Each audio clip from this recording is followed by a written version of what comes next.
Cuero Gobblers, Rob.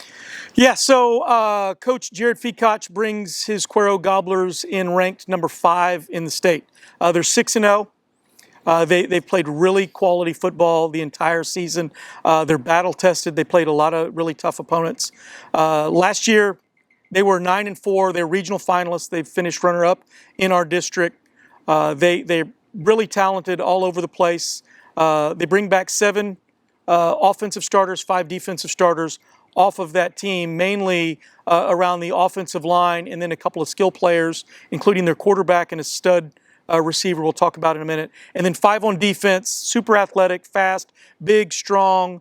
They have depth, so you're only going to see a couple of guys playing both sides of the football here. But ultimately, it's a really tough matchup of a very talented, big, fast, physical football team. That's why they're number 5 in state. So a couple things that, to me, that stand out is, one, 6-0. They have given up a lot of points defensively. And then they've done a lot of travel recently. They traveled almost 4 hours down to Harlingen for a big win. They won 35-27 last week, and then they come right back and travel here to Rockport-Fulton another hour and a half on the road. So back-to-back tough road games, sandwiched between a big state-ranked matchup with Sinton. They play them next week, so number 5 versus number 7, with Sinton coming up next week. When you break them down offensively, they are a spread offense. They like to pull their guard and tackle from the backside, so they are heavy run with that spread, but when they throw the ball, they've got weapons all over the place to do it with. No bigger than first-team All-State, district MVP Walker Dietz, 6'2", 190. Last year had 73 catches, almost 1,300 yards, and 20 receiving touchdowns. So he's a matchup nightmare.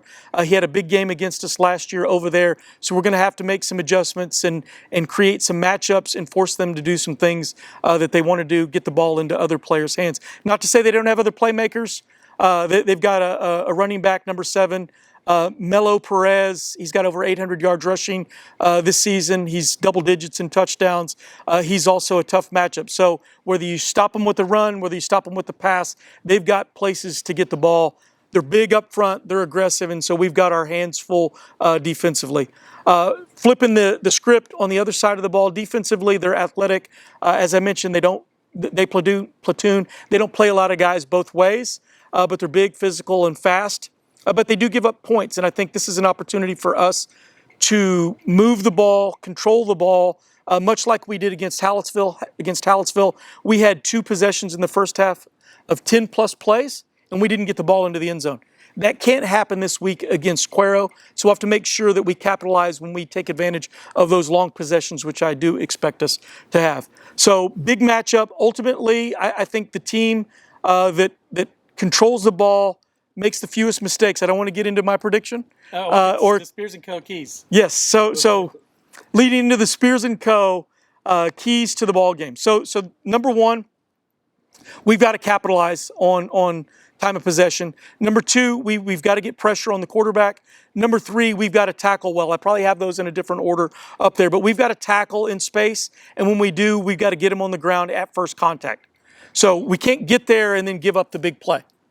Big plays are what got us last year, and I think if we make sure not to give up the big play, we tackle in space really well, get pressure on the quarterback, and turn them over, I think we have a really good chance to win this football game, especially knowing their mind is likely on the Sinton game next week. Right? That's the big matchup everyone's thinking about. Sinton, by the way, has a bye this week. They've had an extra week to prepare. That's probably on Cuero's mind. Traveling all this distance back-to-back weeks, I think Rockport-Fulton has a great chance to win this football game on Friday night.